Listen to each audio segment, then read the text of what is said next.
सबै देवतालाई सम्मान गर्नु, सबैलाई सम्मान गर्नु, सबैको पूजा गर्नु, तर धेरै स्टल राख्न पर्दैन हजुर। एउटै भगवानको मूर्ति राख्यो हुन्छ, एउटै भगवानमा सबैको बास छ भन्ने बुझे के हुन्छ?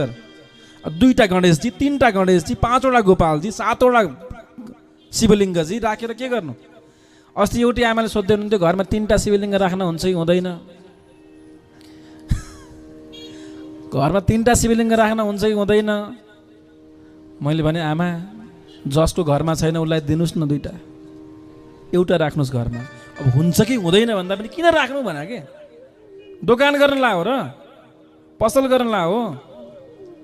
भगवानको एउटै विग्रह राख्नुहोस्, राम्रोसँग पूजा गर्नुहोस् होइन? नित्य स्नान गराउनुहोस्, अत्तर लगाउनुहोस्, पोसाक लगाउनुहोस्, अनि बल्ल हृदयमा पनि शान्ति मिल्छ। होइन भने फेरि हृदय पुरै भदभत्ती पोल्छ। ला आज गणेशजीको पूजा गर्न बिर्सेँ मैले।